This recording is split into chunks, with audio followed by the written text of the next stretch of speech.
if we allow ourselves to notice the components of the moments, and one of the fundamental ways we can do this is we can turn to our senses. So for you, there will be a listening to this voice. There'll be a sense of anticipation in the mind or the body. And as the pauses between these statements are made, that anticipation will arise and wonder what's going to come next, what's going to be said next. You'll be looking at the screen, perhaps you're looking at the screen, perhaps you're just listening. I find when I listen to talks, when I experience talks, if I put the screen, if it's on a cell phone or such, face down or turn the screen off, then I limit the experience of seeing the person's face. Might be particularly helpful in this instance. Maybe not, maybe you like this face. It's all right. I've seen others that are more aesthetically pleasing. I don't mean to do myself down. We are as we are, eh? So there's a listening, there's a seeing.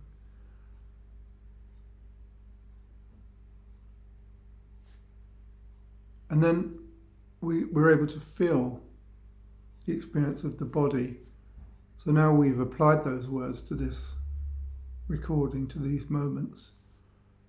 You'll be able to notice where you are seated, where you walk, and essentially the qualities of the environment that you're in. We're using the environment, the experience of the body and the senses to read numerous languages that, by being stuck up in our thinking mind and our thought narrative, we constantly overlook. Some people live their entire life never noticing the other languages of the body, of the environment. Of course, we are constantly present to those, and we can never once get into the now. Interesting, because we can never get out of the now. What we do, how we do experience life is that it is constantly now, outside of a concept called time and a calendar and dates and meetings and commands and demands to be and do something. And the constant remembered processes of the past and experiences of the past and desires to better experience the moment and plans to bring about future moments that are preferable to previous difficult moments. All of that is thought narrative, all of that is the movement of mind. The mind is thinking, feeling, the processing of feelings and sensations in the body. And this is all filtered through the perception of the world and our place in it, and perception of the moment, and a listening to our sense of the environment that we're in, our sense of our interaction with another person, our sense of the experience of simply being. We're constantly experiencing. Experiencing is the thread with which we know life. Experiencing is the thread with which we know our dreams. We experience dreams. And there seems to be no experience to deep sleep, the state of deep sleep. None of us recall when we finally clicked off from a waking world or a dozing world if we're falling asleep. And then suddenly, there we are awake again, some time later, short or long. But we don't know when we fall asleep. What is the experiencing of the deep sleep? We would be apt to say there is no experiencing, it's just deep sleep. But actually, it is the purest of experiences. It is such pure knowing and experiencing, but it is not experiencing and knowing of any objects, or there are no objects that are experienced by me, this person, as a subject. So experiencing is so pure or clear or clean, whichever word you feel points to it, or peaceful or empty. Let's use all of these words with a capital letter, so there's something more profound than just a nihilistic nothing, small n, small n. Such a pure experience of experiencing that there are no objects in it, there is no way of articulating it, there is no description we can offer to it, there is no way the mind can wrap itself around it to communicate it to other people, which is, of course, other than processing our explicit corner of the world, through our senses, one of the primary functions of the mind is a resource for communicating to others how and what we are experiencing, in order that we can share information and we can learn from each other and we can let others in and feel safety and security and comfort and esteem and approval ourselves. By the use of the mind, of course, we as modern peoples, and everyone who's ever been born has been a modern person, but our current tribe as a world community of modern peoples, we do champion reason, we do champion intellect, intelligence, over the reading and articulating and seeing and knowing and expressing of other languages, such as a sense of the moment and a sense of the experience in our inmost being. And reading the language of nature and days and reflection and all these other ways in which we can articulate our expression from this unique corner of being a person. And my own undertaking in the search for meaning brought me to a place of understanding meaningfulness as opposed to the articulation of a meaning. Meaningfulness is much like mindfulness, is much like beingness. There's nothing more meaningful than simply being itself. Just this, as this is happening to, or appears to be happening to, a personality construct governed by all prior conditioning, upbringing, schooling, the absence of religious training in my case, but any religious or spiritual training around here, time frame in history, that which conditions us and influences us to develop the likes and dislikes that we take into our ego development, and the thrust of puberty and all the trauma of going through being a teen, that we, as I've said before, we spend much of the rest of our life trying to figure out what on earth went on. Nothing more meaningful has come out of all of that inquiry and out of the 5.5 decades that this person appears to have been alive in a world of forms and objects, than coming to the arrival at the negation of every tribe and book and study and relationship and trauma and ecstasy that I've known, than the meaningfulness found in simply being. Now, of course, to a young mind, to a mind exploring the world for the first time, sitting and being has got to seem really, really dull undertaking. Yet there are those too that do enjoy mindfulness and meditation and that are wiser beyond their years, or that we all capture, regardless of whether we would like to call it mindfulness or simply being. We all capture those moments when spontaneously the magic happens, or magic happens to us. I mean, young people, when I was young, just as young people do, we like to take substances, we like to get higher, we like to go low, we like to be in the middle, and in our search for meaning we undertake, just as I did myself, the whole chemical conundrum.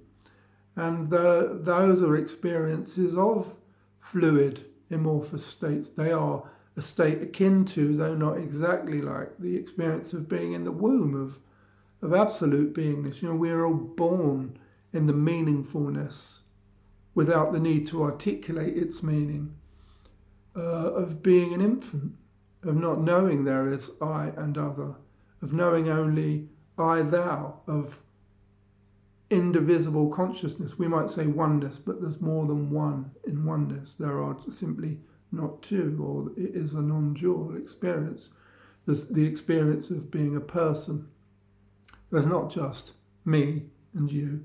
That is an infant, or a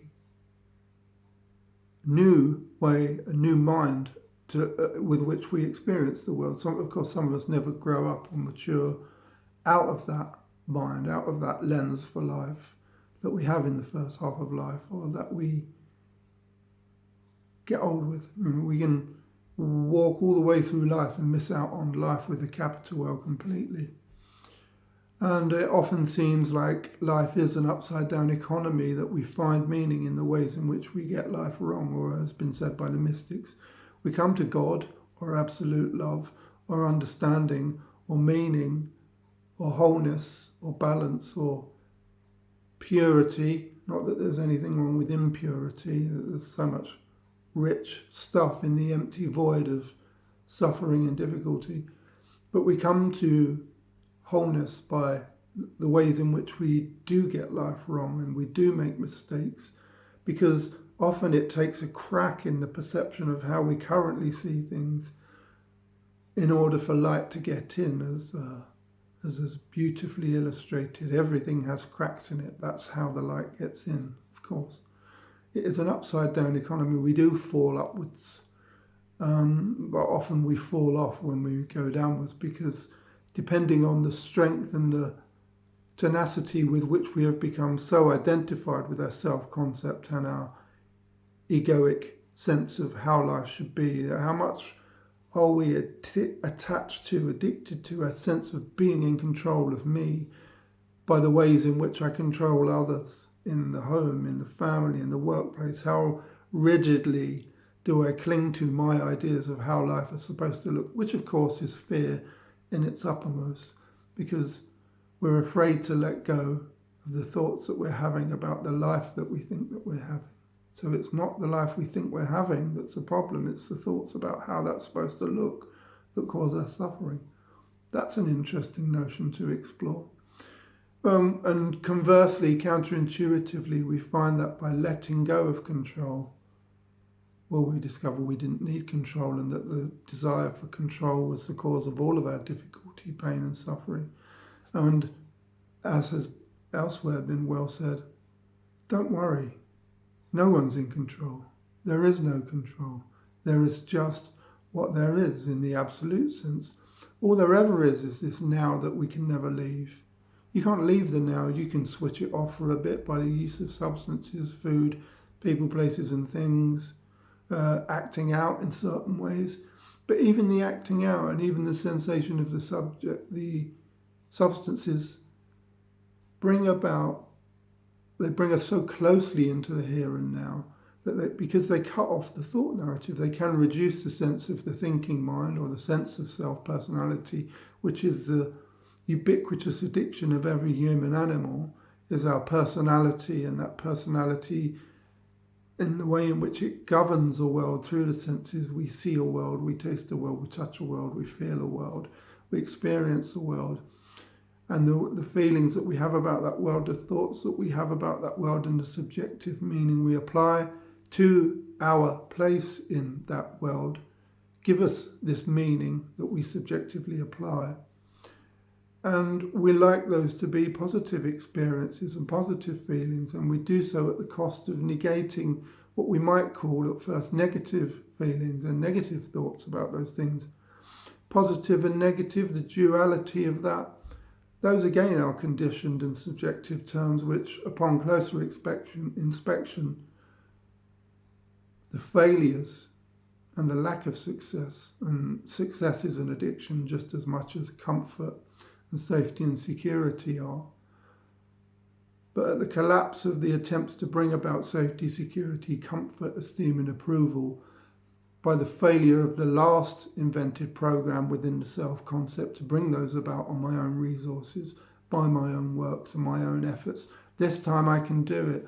The failure of those in which the self recalibrates very quickly and comes up with a new program, another program, the next program, on how we can bring success, safety, security, comfort, esteem and approval about by this new program, or this new identity, or this new relationship, or this new substance.